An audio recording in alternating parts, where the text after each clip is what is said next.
सब लोगों को जय मसीह की। प्रभु यीशु मसीह के नाम से और एक बार इस नए दिन के लिए मैं परमेश्वर का धन्यवाद देता हूं। एक वचन की ओर अपने ध्यान को हम आकर्षित करें, जो पहला पतरस की पत्री उसके पहले अध्याय और 7वें वचन। पहला पतरस पहले अध्याय 7वां वचन। और यह इसीलिए है कि तुम्हारा परखा हुआ विश्वास, जो आग से ताए हुए नाशवान सोने से भी कहीं अधिक बहुमूल्य है, यीशु मसीह के प्रकट होने पर प्रशंसा और महिमा और आदर का कारण ठहरे। प्रभु के नाम की महिमा और प्रशंसा हमारे साथ होने पाए कि यहाँ पर प्रभु में हमारे लिए एक जीवित आशा के बारे में यहाँ पर पतरस कुछ बातों को कहते हैं।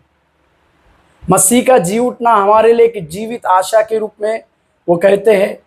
और मसीह के कारण नाना प्रकार की जब परीक्षाएं आती है और उस परीक्षा में हम जब स्थिर बने रहते हैं तो वो हमारे लिए एक बड़े आनंद और प्रशंसा की बातें होती है।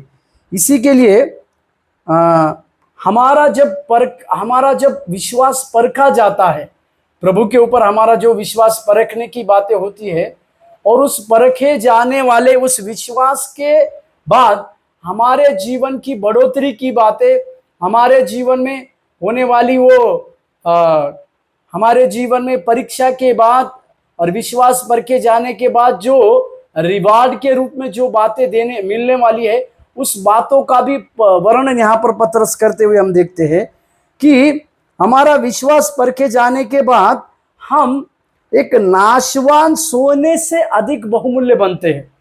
परमेश्वर के नाम की महिमा।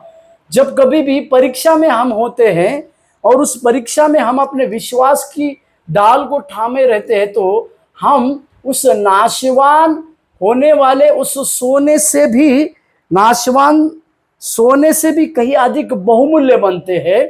दूसरी और मसीह यीशु प्रकट होने पर प्रशंसा, महिमा और आदर ठहराए जाते हैं।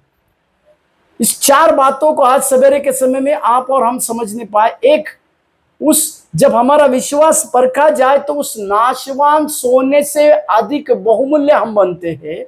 दूसरी बात, प्रशंसा, महिमा और आदर, ये चार बातें हमें प्रभु यीशु मसीह के प्रकट होने के बाद मिलने वाली है।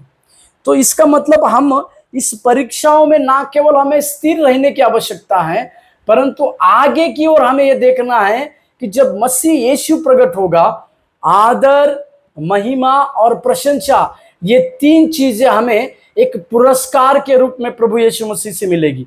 इसी के लिए आइए हम आज के इस दिन में परमेश्वर से उसी पुरस्कार को पाने के लिए अपने आप को सौंपे और परीक्षाओं में स्थिर रहे और विश्वास में बने रहे, ताकि प्रभु से इस बातों को प्राप्त करें। प्रभु आपको आशीष दे। धन्यवाद।